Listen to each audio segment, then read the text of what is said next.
तो हमारा माइंड क्या है कि हर चीज़ों को हम डॉगमा की तरफ ले जाते हैं, क्योंकि हमारा बैकग्राउंड ही ऐसा है। बाबा को भी तिलक लगा देंगे और यज्ञ हवन भी कर देंगे, चढ़ावा भी चढ़ा देंगे, प्रसाद, ये सब आनंद मार्ग की सिस्टम नहीं है। भगवान को तो मन से खिलाइए, बाहर से कुछ होता नहीं है, वो आपके अंदर, भगवान आपके अंदर होता है। लेकिन फिर भी करते हैं आप, मैं पूजा जब हम करते हैं बैठ करके मेडिटेशन करते हैं, इस फोटो से कोई लेना देना नहीं, लेकिन हमारे गुरु हैं, हमारे को रिस्पेक्ट है, तो हम फोटो सामने रख दिए। बाबा ने शुरू में जब आनंद मार्ग स्टार्टिंग हुआ था, बाबा का फोटो रखना अलाउड नहीं था, जब प्रतीक रखा जाता था। बाद में लोगों ने अपनी सबकी श्रद्धा आई, रिस्पेक्ट आई, बोले बाबा को कैसे छोड़ के चले, तो लोग रखने लगे। लेकिन लोगों को इस बाबा की फिलॉसफी को समझना बहुत जरूरी है। तो मैं ये कह रहा था कि ट्रेन में वो, उनको जब मैंने बाबा के बारे में बताया तो उन्होंने मुझे एक सवाल पूछा, क्या बाबा भगवान है? मेरे से पूछा कि इस बाबा है गॉड? तो मैंने उस सवाल का एक उल्टा जवाब दिया कि पहले आप मुझे ये बताओ कि आपका गॉड से तात्पर्य क्या है। What do you expect in your mind a god to be? आपके मन में एक गॉड कैसा होना चाहिए? आपके मन में कुछ इम्प्रेशन तो होगा, पूंछ वाला गॉड होगा, कान वाला होगा, कैसा गॉड? सुंदर सा गॉड, बदसूरत सा गॉड, गदा लिया हुआ गॉड, कैसा वाला गॉड? आप पहले गॉड तो बताओ। ऑस्ट्रेलिया में एक जगह मेरा लेक्चर था स्टैनफोर्ड कम्युनिटी हॉल में, एक लेडी आई, बोलती है दादा I don't believe there is god. मैंने उससे पूछा that means you know what is god, right? If you don't believe that there is god, that means you know what is god and you can identify god is not present. जैसे हम mathematics में एक formula बताते हैं कि absence of darkness is light, बताया ना? तो आपको पता तो होना चाहिए कि डार्कनेस होता कैसा है, तभी तो आप डिफाइन करोगे कि उसका एब्सेंस है। हमने बोला कि घर में समोसा नहीं है, क्यों? क्योंकि मुझे मालूम है समोसा कैसा दिखाई देता है। मैं खोज रहा हूँ, यहाँ समोसा नहीं दिख रहा, बोलूँगा यहाँ समोसा नहीं है। तो कोई बोलता है कि when God is not present, उसको मालूम है ना गॉड कैसा दिखता है, तब ना बोलेगा कि ये गॉड कहाँ है, ये तो दिख नहीं रहा, वो god is not here. So किसी को ये बोला जाए, अगर someone makes a statement god is not present, that means you should know what god is. Back to the question, वो पूछ रही है कि इज बाबा गॉड? तो मैंने उनसे पूछा that means what is your impression of God? तो नेचुरली उसके पास कोई जवाब नहीं है। 99% केसेज में अगर इस किसी सवाल पूछा जाए, सब लोग भगवान को मानते हैं, आरती करेंगे, पूजा करेंगे। साउथ इंडिया में लोग कोकोनट फोड़ते हैं। एक मारुति टेम्पल है विजयनगर में, मैं देखा, बहुत टाइम से देख रहा हूँ उसमें। विजयनगर का अपना आश्रम है ना, वहाँ से बाहर निकलते हैं तो एक मारुति टेम्पल आता है रोड पे ही, मेन रोड मारुति टेम्पल है ना। मैं पहले देखता था कि लोग जब ऑफिस जाते थे तो मॉर्निंग में लोग रुक जाते थे, तो चप्पल को खोल दिया और टेम्पल के पास रुक करके वो एक कोकोनट को फोड़ देते थे और अपना पूजा करके निकल गए। Means wish for a good day, god will bless me for the whole day, निकल गए। धीरे धीरे क्या हुआ, टाइम बिजी हुआ, लोगों को उतना टाइम नहीं होता था, लोग अब चप्पल निकालना बंद कर दिए, स्कूटर पे ही बैठे बैठे पुजारी जी को कोकोनट देते और फोड़ देते। पुजारी जी को दे दिया, कोकोनट फोड़ दिया, and have a good day, निकल गए। धीरे धीरे व्हेन दे गॉट बिजियर, उन्होंने क्या किया कि वो ट्रेडिशन शुरू किया कि आपको कोकोनट देगा तो उसको 1 महीने का एडवांस में दे दिया, आप कोकोनट मेरे नाम से लेकर फोड़ देना। ये जो सेल्फिश गॉड के साथ जो रिलेशन बनाना, पहले तो यही पता नहीं गॉड क्या चीज़ है, तो उससे एक रिलेशन ये बनाना मतलब वाला कि कोकोनट फोड़ेंगे आप हमारा दिन अच्छा कर दो, तो दैट ब्रिंग्स डॉगमा। और डॉगमा कहाँ से आता है? डर से। वो डॉगमा आता है डर से, फियर। क्या चीज़ का डर? हम फरीदाबाद में एक जगह रहते थे, वहाँ 2 मंदिर है, एक शिव जी का मंदिर है, एक शनिदेव का मंदिर है। शिव जी के मंदिर में कोई नहीं जाता, शनिदेव के मंदिर में लाइन लगी है। शिव जी से कोई नहीं डरता, वो तो आशुतोष है, कल्याण, उनसे कोई नहीं डर। शनिदेव के लिए लंबी लाइन, सब लोग तेल लगा कर, क्या होता है, तेल लेकर लंबी लाइन लगी है। क्यों? फियर, डर। अब जैसे आपको पता लग जाएगा ये आदमी मेरा नुकसान कर सकता है, तो आप उसकी चापलूसी करोगे, क्योंकि पता है वही मेरे को नुकसान करेगा। भले ही उससे बड़ा वाला ऑफिसर सामने खड़ा हो, आप उसको नहीं पूछोगे, तो चपरासी है जो आपका काम गड़बड़ करेगा, उसके पीछे ज़्यादा जाओगे। तो ये जो दुनिया में जो भय होता है ना, डर, ये डर से निकला हुआ है रिलीजन, और बाबा उसी चीज़ को ख़त्म करने की कोशिश कर रहे हैं। डरो मत। डरने वाला भगवान भगवान नहीं होता, एक होता है डरने वाला भगवान, एक होता है मतलब का भगवान, सेल्फिश गॉड, रखवाला भगवान, वो भगवान मेरी रक्षा करो, कष्ट मिटाओ। अरे भगवान क्यों कष्ट मिटाएगा भाई? आप अपने कष्ट बना रहे हो, अपने से मिटाओ उसको। भगवान को उन्होंने एक ऑब्जेक्टिफाई कर दिया, एक कहीं दूर आसमान में बैठा हुआ कोई रिमोट कंट्रोल बटन दबा दिया, बारिश हो गई, बटन दबा दिया, ये हो गया। ये ऑब्जेक्टिफिकेशन ऑफ गॉड जो है ना, बहुत डॉगमा के रूप में फैल गया चारों तरफ। ये केवल हिंदुइज्म में नहीं है, क्रिश्चियनिटी, इस्लाम, सब तरफ चल गया है। लोगों को मैंने भय है, डरता है, और डर से ये सारी चीज़ें बन गई। तो लेडीज़ को मैंने वही पूछा कि व्हाट इज़ गॉड, तो मैंने बोला कि देखो, आपको एक कॉन्सेप्ट नहीं है गॉड क्या, लेकिन मैं बाबा के बारे में 4 चीज़ें बताता हूँ और आप मुझे बताओगे बाबा क्या है। मैं नहीं बोल रहा हूँ Baba is God, I will tell 4 things about him and you tell what he is. तो मैंने बोला कि आपको दुनिया में कोई, do you know anybody in this whole world who has given lectures and talks on philology, philosophy, linguistics, science, mathematics, history, in fact, depth of spirituality, Newmanism, redefinition of Newmanism, socioeconomic philosophy. Do you know any one person who has spoken on so many subjects with a complete authority and everything new? मैंने बोला कोई एक आदमी ऐसा बताओ पूरी दुनिया में। मैंने बोला चलो एक पॉइंट हुआ। दूसरी पॉइंट, दुनिया में बहुत सारे गुरु, सदगुरु, महागुरु बहुत सारे आए हैं। कुछ लोग तो अखंड महाराज, मंडलेश्वर श्री प्रमंत जी महाराज, इतनी लंबी टाइटल लगा देते हैं कि टाइटल बोलने में 2 मिनट लगता है।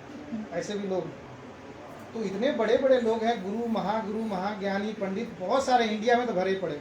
India is a kind of production hub of gurus. लोग आते हैं ना इंडिया में, बाहर बोलते हैं India is the land of gurus. यहाँ गुरु ज़्यादा मिलेंगे, चेले कम मिलेंगे। There are more teachers than students. तो ये हाल हो जाता था। तो अब यहाँ पे क्या होगा कि जितने बड़े बड़े ये सब गुरु और ये सब लोगों की बात करेंगे, सब लोगों में कोई ऐसा गुरु हो जिसने अपने पत्नी को छोड़ दिया, बच्चे को छोड़ दिया। बाबा के अंदर इतनी शक्ति थी, उनके इतने फॉलोअर्स रहे हैं जब वो शरीर में थे। मैंने खुद देखा है, दादा भी देखे हैं। बाबा के एक इशारे पे, बाबा को तो लोग गोद में उठाने वाले लोग थे अपने कंधों पे, बाबा को इतना मानते। अगर वो एक इशारा कर देते तो उसके लिए राजमहल बाबा के लिए खड़ा हो जाता, लेकिन बाबा ने नहीं किया अपने। अगर एक बाबा अपने किसी एक डिवोटी को हल्का सा कान में हिंट दे देते कि मेरे बेटे के लिए 2 घर बना दो, 2 फ्लैट ले लो, कोई भी कर देता। बाबा ने नहीं किया। और मैं आप लोगों को ऐसे कई गुरुओं का एग्जाम्पल दूंगा, लोगों ने किया है। वो कहते हैं सरफेस पे, लेकिन इंटरनली उनका अपना जो है, जो लौकिक घर है, कहीं कहीं कनेक्शन रहा। तो बाबा ऐसा सेल्फलेस आदमी जिसके अंदर सारी कुछ पावर होती हुई, उन्होंने अपने जो वर्ल्डली फैमिली को बेनिफिट करने के लिए इतना भी नहीं किया। बोला ऐसा सेल्फलेस व्यक्ति कोई मिलेगा तो आप बताओ। दूसरा चीज़, तीसरा, दुनिया में ऐसा कोई म्यूजिशियन बताइए जिसने 5000 प्लस 8 साल के अंदर दिए विथ लिरिक्स, म्यूजिक, उसका सारा। इनफैक्ट बाबा तो ये भी सजेस्ट किए कि प्रभात संगीत में कौन से इंस्ट्रूमेंट यूज होने चाहिए, ये सब पूरा सजेस्ट किए थे। इतना डिटेल में कोई म्यूजिक देने वाला, वो भी चलते फिरते हैं, कभी बाथरूम में, कभी यहाँ, कभी कार के बैठ करके म्यूजिक देने वाला कोई है तो आप मुझे बताओ। कोई एक बहुत ही फेमस सिंगर, उन्होंने 800 गीत दिए पूरे लाइफ लॉन्ग, और उसके लिए उनको नोबेल पुरस्कार मिल गया। बाबा ने कितने सारे गाने दे दिए, 5000 प्लस, और मात्र 8 साल में। मैंने बोला कोई ऐसा एक आदमी बताओ जो ऐसा कर सकता है। मैंने बोला ये 3 चीज़ें तो हो गई, चौथी चीज़ें ये है। मैंने बोला कि चौथी चीज़ें अब मैं अपनी घटना बताऊँ, बहुत ही शॉर्ट करके बता रहा हूँ। कुछ लोगों को डिजीज़ हो गया, ठीक है, कुछ लोगों को डिजीज़ हो गया, बाबा के पास बात पहुँची, बाबा ने सबके लिए फूल भेजा कि फूल को टच कर लो सब ठीक हो जाएंगे। मैं भी ठीक हो गया।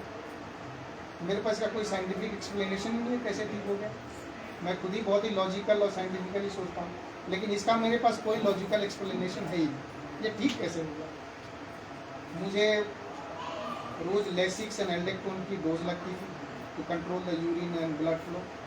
उसके बाद मुझे 5-6 अलग अलग दवाइयाँ मिलती थी, एंड दोज और ऑल इमरजेंसी मेडिसिन। जो लोग जाते हैं ना उसमें क्या बोलते हैं, life saving medicine, trauma care, उसमें जाते हैं, वो सब मेडिसिन मिलती थी। मुझे रोज़ 2 बॉटल्स ब्लड चढ़ाए जाते थे।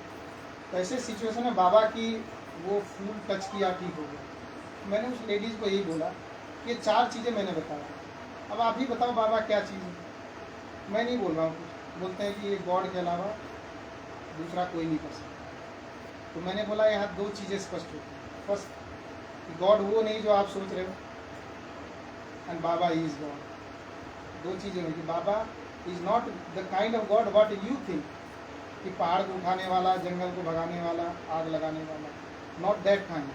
ही is a simple, most ordinary, common person, living with everybody, eats, sleeps, drinks everything like ordinary people. लेकिन इस ऑर्डिनरी में भी he was able to do something which is humanly not possible. वो ladies को मैं वही ट्रेन में समझा रहा था, एंड देन शी अंडरस्टूड कि व्हाट बाबा इज। तो आज मैं इस ओकेजन पे यही कहना चाहता हूँ कि बाबा को इसलिए नहीं मानना है कि किसी ने बोला, दादा बोले, दीदी बोले, या कोई मार्गी भाई बंधु बोले। बाबा को आप वैसे don't take him as a kind of belief, एक अंधविश्वास की तरह बाबा को कभी नहीं लेना। आप उनके फिलॉसफी को, आप उनके आइडियोलॉजी को सही तरीके से समझें। एक छोटा सा मैं एक एग्जांपल देता हूँ कि हम सब लोगों के मन में जो थॉट प्रोसेस है वो क्या चीज़ से ट्रिगर होता है। हम लोग जो सोच रहे हैं कुछ चीज़ों को, वो ट्रिगर कहाँ से होगा। एक एग्जांपल दे रहा हूँ कि किसी के मन में एक फीलिंग आया, आई मस्ट लव, फीलिंग आया आई मस्ट लव। अब उस एक लव वर्ड के लिए मालूम है क्या क्या करेगा, गीत गाएगा, संगीत गाएगा, म्यूजिक देखेगा, सिनेमा, डांस, ड्रामा, शॉपिंग करेगा, दुनिया भर के काम करेगा। वो सारे दुनिया भर के सारे काम के पीछे एक छोटा सा वर्ड घुसा हुआ है, love. That love is an idea. Baba इसको एक्सप्लेन करते हैं कि हमारे ज़िंदगी में जो थॉट्स आते हैं ना, उसके पीछे एक सीड ऑफ थॉट है, वो हमारे इच्छाओं का एक बीज है। वो बीज क्या है? आइडिया। आइडिया कुछ भी हो सकता है। आइडिया इज लेट से कि एक आई मस्ट, जैसे कि मेरे मन में इच्छा आया, I must do something for society, एक सीड ऑफ थॉट आया। अब वो सीड ऑफ थॉट इम्प्लीमेंट होने के लिए मैं स्कूल बनाऊंगा, चिल्ड्रन जोन बनाऊंगा, मास्टर बनाऊंगा, लोगों से मिलूंगा, लेक्चर दूंगा, सिंपोजियम दूंगा, टॉक्स दूंगा, नेताओं से मिलूंगा, वहाँ जाऊंगा, यहाँ जाऊंगा। I do all that. I do short term plan, long term plan, short term goals, long term goals, छोटी छोटी मीटिंग करेंगे, बड़ी बड़ी मीटिंग करेंगे। All of these actions will happen. Desires, a galore of desires will open. इच्छाओं का जाल मन में आ जाएगा, लेकिन उस इच्छाओं के जाल के पीछे एक ही सीड बैठा हुआ है। सीड क्या है? सोसाइटी में कुछ करना है। तो हम अपनी ज़िंदगी में जो कुछ भी कर रहे हैं ना, उसके पीछे मात्र 2-3 सीड घुसा हुआ है बस। ये जो सीड की ओरिजिन कहाँ से होती है, वो जो आइडिया कहाँ से आता है, वो आइडिया परमात्मा जो गॉड है ना, जैसे एक ध्यान प्रभात संगीत में क्या बोले थे, if you want to catch god, catch him in the ideation. ध्यान में ही पकड़ सकते हैं। ध्यान थे तुम आके only if you can only understand the idea of God through ideation.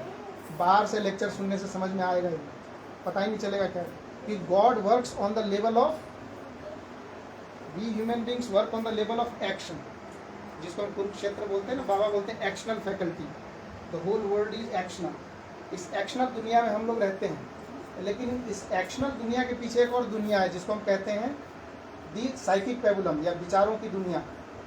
तो विचारों की दुनिया में भी कुछ लोग रहते हैं जो इंटेलेक्चुअल्स, थिंकर्स, थिंक टैंक्स, ये लोग रहते हैं। लेकिन इस विचारों की दुनिया के पीछे भी एक दुनिया है, the world of ideas, seed of thought. वो जहाँ से बड़े बड़े साइंटिस्ट, हमारे डे टू डे एक्टिविटीज़, हमारा लाइफ, वो सारी सीड ऑफ थॉट से, आइडिया से ही निकलता है। उस आइडिया के पीछे कौन बैठा है? सुप्रीम। वो भगवान ही हमारे अंदर आइडिया दे देता है। एक सीड छोड़ दिया, और एक आदमी है मुर्दा की तरह बैठा हुआ है, उसमें ना एनर्जी है, ना जान है, डिप्रेस्ड है, एंजाइटी। अचानक उसको आइडिया, अरे चलो कट दो, कहाँ से एनर्जी है? उसको एक आइडिया आ गया कहीं से। वो आइडिया जो सीड है ना, इम्प्लांट होता है फ्रॉम द आइडिएशनल फैकल्टी। वो आइडिएशनल फैकल्टी ही गॉड है। जो बातों से समझ में नहीं आता है, मेडिटेशन में जाते हैं, ध्यान करते हैं, तो ध्यान में उसको कैच करता है। इसीलिए मेडिटेशन जो लोग जानते हैं, सीखे हैं, वो जा करके उसको उस साइंस को समझ सकते हैं। तो I think as a conclusion, Anand Marg, Baba बाबा की आइडियोलॉजी और बाबा जो हम लोग के लाइफ में जो प्रैक्टिसेस को दिए हैं, ये सब साइंस पे बेस्ड है, सब लॉजिकल हाइपोथेटिकल एनालिसिस पे आधारित है, जिसको हम जितना पढ़ेंगे जितना समझेंगे हमारी क्लैरिटी उतनी अच्छी बढ़ेगी। और हमारे को ये बात लास्ट में वही चीज़ पता लगेगा जो मैंने बोला कि आनंद मार्ग की फिलॉसफी का कोई अल्टरनेट नहीं है इस दुनिया में, बस आपको थोड़ा डेप्थ में जाना है, आपको समझ में आ जाएगा। तो इसी के साथ मैं यहाँ पे कंक्लूड कर रहा हूँ। बाकी बहुत बहुत धन्यवाद सब लोग। Thank you so much.